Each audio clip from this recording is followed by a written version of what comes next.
I got a 3-in-1 Yobo for my birthday.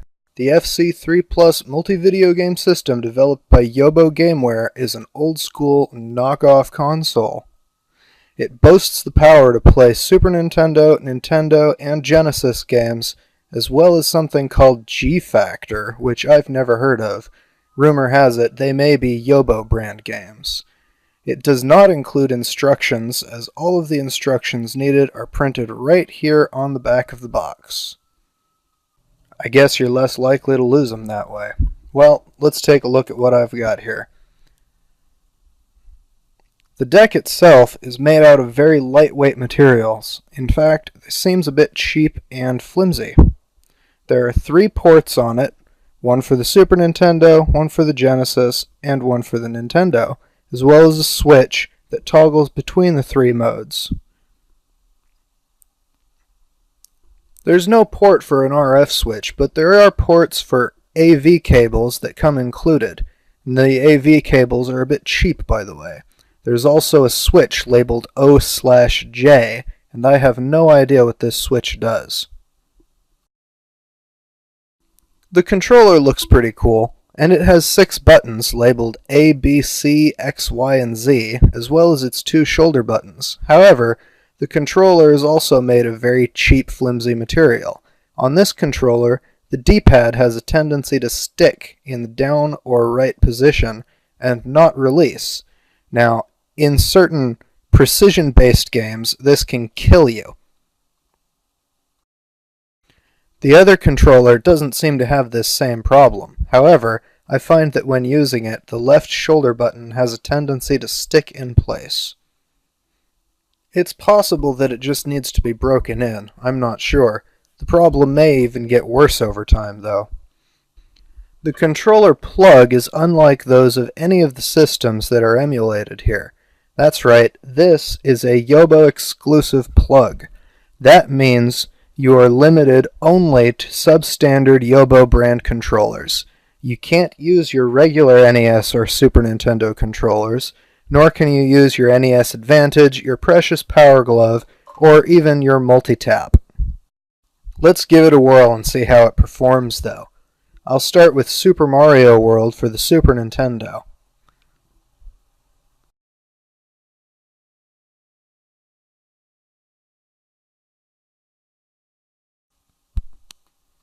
Well, it looks like we're off to a great start here. Blank screen. Well, it should be noted that this might be evidence that not all of your problems with your old school games are a result of the consoles failing. It seems that the cartridges themselves may degrade through time and use as well. So, trying again, we find that I've managed to get Super Mario World to work. You might notice here that all of my save files have been erased. Again, this is not an issue with the Yobo console itself, but again a problem with the cartridge. The same thing happens on and off when I play on the Super Nintendo.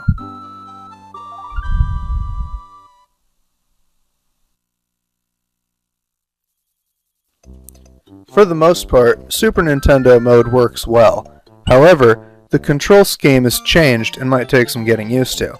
On the Nintendo consoles, the buttons are lettered alphabetically from right to left, but on the Yobo, they're lettered from left to right. Here, the button analogous to the Super Nintendo's A button and the button analogous to the Y button have also switched positions. Furthermore, every single button is mislabeled. This can get confusing.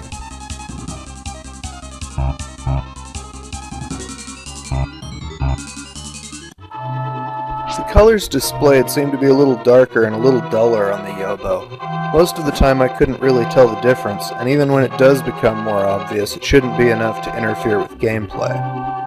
As far as compatibility goes, most of my Super Nintendo games played fine.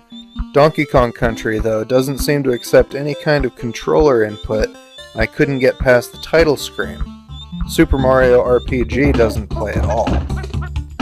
The Yobo maintains the region blocking tabs for some reason, which means my Super Famicom imports won't fit in the slot.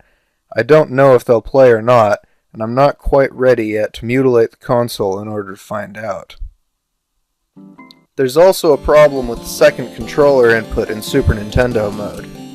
Controller 1 operates both Player 1 and Player 2, while Controller 2 doesn't do anything at all. This doesn't happen in NES or Genesis mode, and it might not be a problem in games where the players take turns anyway, like Super Mario World.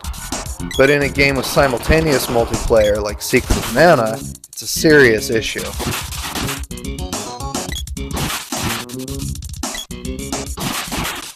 I could get used to this.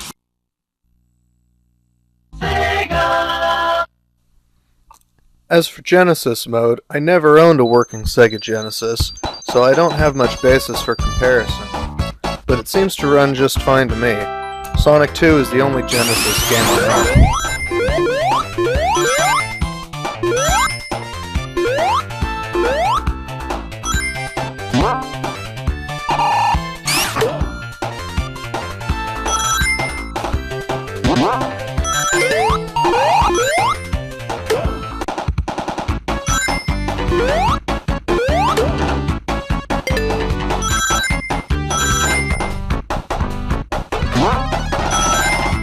Finally, we have NES mode.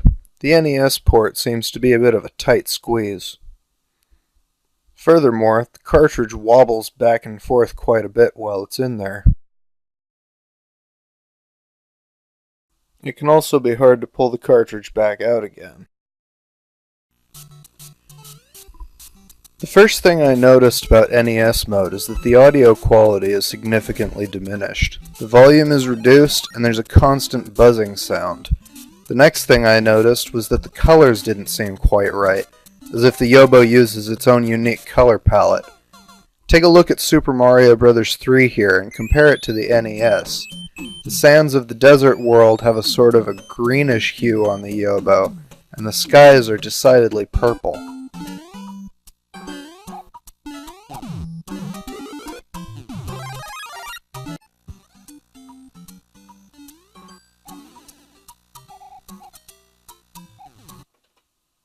The Yobo also comes with a light gun. Again, it's made of cheap, lightweight plastic, and the trigger is kind of wobbly, but it gets the job done. There are a couple of important notes about the light gun, though. First, light gun bin not compatible in LCD TV and plasma TV, and second, light gun only support NES. That means your Super Scope 6 games aren't welcome here. I was hoping to give you a demonstration of the light gun, but I'm afraid I can't because my Yobo broke. That's right. Through normal use, that is, inserting and removing cartridges while the power was turned off, the FC3plus broke within the first 2 weeks of my owning it and will no longer play most NES games, even games that previously ran perfectly. Some of the games fill the screen with a solid color, while others don't seem to yield any output signal at all. The one that runs the best now is Super Mario Bros. 2.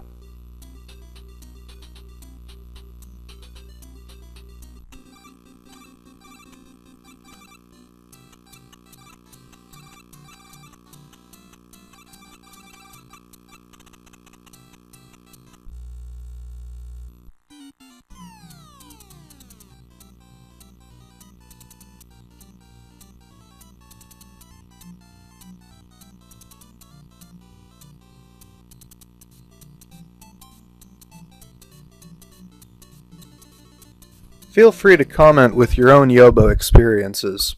In the meantime, I'm going to send Yobo Gameware an email with my concerns and questions about their warranty policy.